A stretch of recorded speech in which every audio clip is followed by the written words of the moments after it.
we were talking about, you know, that's how you came to SNU, was golf, but how do you get to being a pastor from that? Yeah, good question. Thanks. Let's go back to feeling alone. When I was alone that freshman year, I had a relationship with Christ. I was a Christian. Had an incredible parental home and church home in Ontario, First Church of the Nazarene, incredible pastors and great youth pastors, and wanted to follow Jesus. And it was during that freshman year that I began to, in my alone time and quiet time, just needed it because I was so alone and so lonely. And so I think that my closest friend became Jesus. Yeah.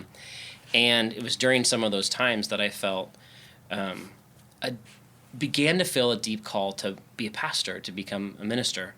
And there was one particular moment that I feel like God touched me in a way that I was like, yeah, this is who I've made you to be. I know that you think you want to be a golfer, but I think that I've created you to be a pastor. And explored that call in quiet times and at church services, explored what it would mean for me to be a golfer. I wish there was a chaplain like me that existed when I was there. Right. Because it was during that time that I felt like I had to make a choice between golf and ministry. And I made that choice. And I called coach in the summer after the national championships in Florida and said, I'm quitting golf and I'm going to become a pastor. And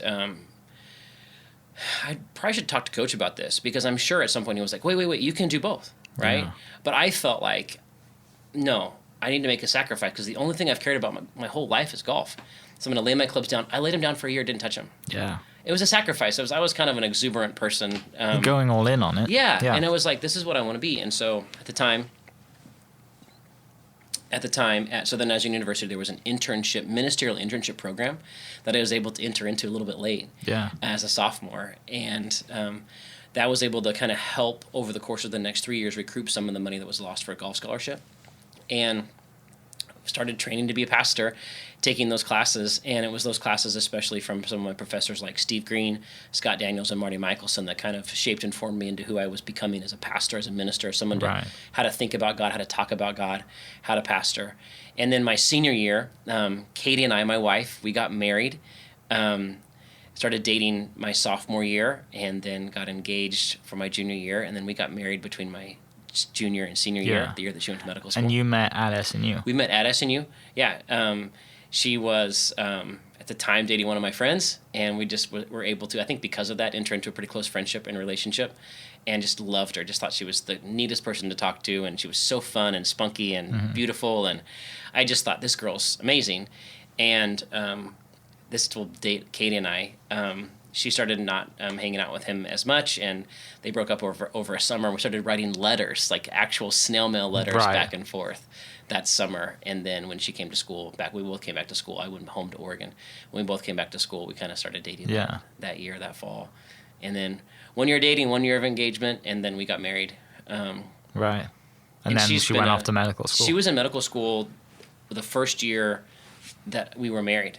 So we got married and she went to med school. I remember the moment she got accepted into medical school. I can remember right where we were. She kind of ran across campus right in front of Stone Parker dorm, and I lifted her up and was super pumped and gave her a big hug. And she got into med school. That was her dream, to be a physician. And now she's been a doctor.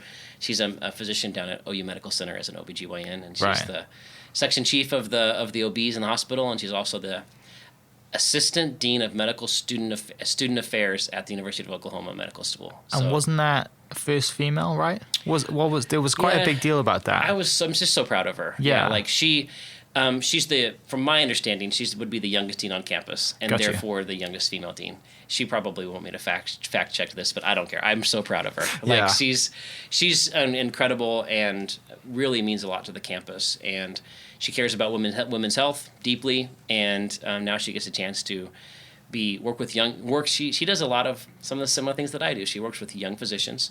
She works with residents and medical students. She kind of organizes the physicians. She's going to be the one who I think does a great job of being both compassionate and in charge.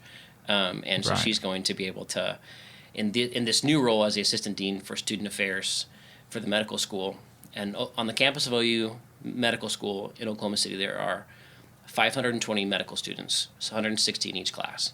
And she would be, in some ways, the role that I play for young pastors, and I play at our church, to be an advocate, to be someone to listen to, someone to have conversations with, someone to explore their future. She gets to do that with some of the medical students, which is really cool. That's fun. You can bounce that stuff back between each other. The similar experiences that you have. Yes. Recently, I've had a particular experience, great experience with a young golfer. And I've gone to her and I said, okay, how would you handle this if this was a medical student? Right. And that was super helpful for her to be able to help me in a situation that I had not been in before. And she was like, well, this is what we would do. And I was like, oh, that's great. And of course, I mean, my wife is brilliant and so smart and doing it on a much larger scale than I am.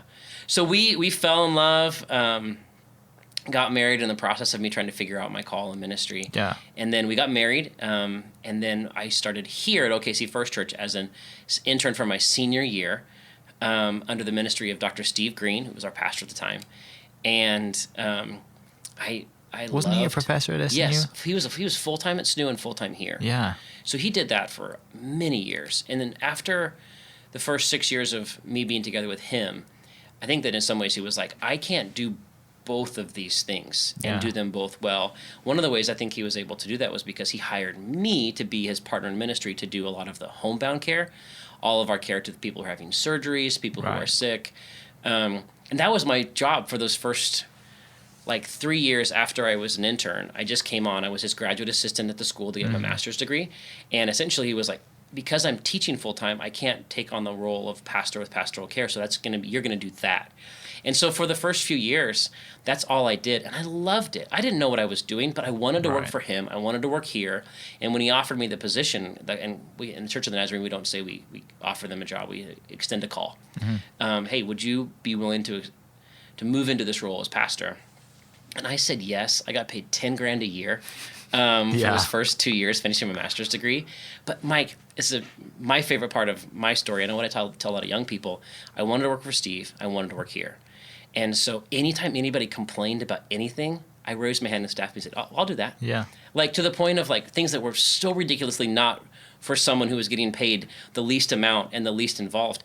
I think I worked more hours my first 2 years when I was supposed to be working about 10 hours a week. I think I was working more like 60 because I was like, if I can make myself indispensable, if I can make sure that when I'm done with this 2 years of this small call to be pastoral care, if at the end of those 2 years they will look around and be like, well, we can't fire that guy, we can't let that guy go who does too much stuff, because he does everything for us. That was my goal. I love these people, I love this pastor, I love my pastoral team.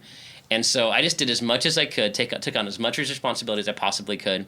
And then over time, I don't think I was full time here until I was 25, because I just was like, I didn't want to let go. And then finally they moved me into a role that didn't even exist, but because I think that the church had grown to love me and I had grown to love the church, it was just like, this is what makes sense.